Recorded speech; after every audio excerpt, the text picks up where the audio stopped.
VS9 మీడియాకు స్వాగతం. తెలంగాణ రాష్ట్రం భద్రాద్రి జిల్లా కేంద్రానికి విజయవాడ వెళ్లే రహదారిలో 12 కిలోమీటర్ల దూరంలో ఉన్న పెనగడప గ్రామంలో కొలువైన శ్రీ మహాలక్ష్మీదేవి అమ్మవారికి ఎంతో విశిష్టత ఉంది.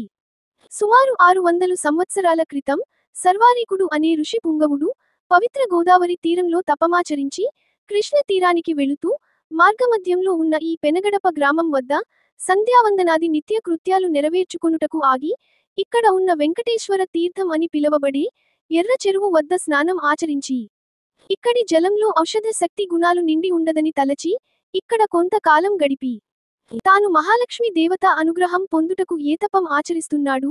ఆ దైవ శక్తి కోసం త్రిశూలం స్థాపించి దానిపై శ్రీ మహాలక్ష్మి అమ్మవారిని అవహన చేసి ప్రాణ ప్రతిష్ఠ చేశారని, తాను ఆచరించిన తపోబలమును అను నిత్యము త్రిశూలంకు దారాదత్తం చేస్తూ వచ్చారని ఈ స్థల పురాణం చెబుతుంది. ఇచ్చటి అమ్మవారిని తలచి పూజించిన సంతాన ప్రాప్తి, కళ్యాణం, ధనధాన్య ఆరోగ్యాలు సమకూరునని భక్తుల విశ్వాసం. శక్తివంతమైన శ్రీ మహాలక్ష్మి అమ్మవారికి నిత్య పూజలతో పాటు వార్షిక పూజలు విశేషంగా నిర్వహిస్తూ ఉంటారు. ఇందులో భాగంగా శుక్రవారం పర్వదినాన్ని పురస్కరించుకొని అమ్మవారికి విశేష పుష్పార్చన, కుంకుమార్చన నిర్వహించారు.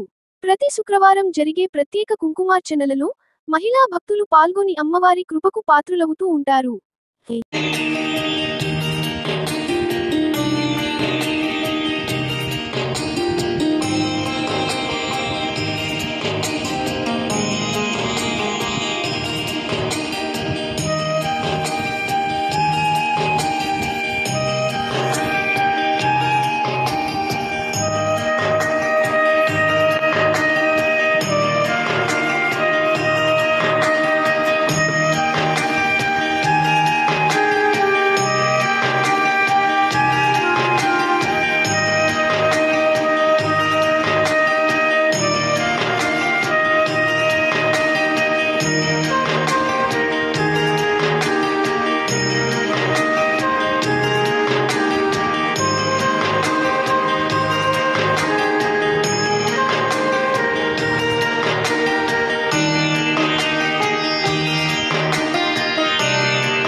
అందరికీ నమస్కారం.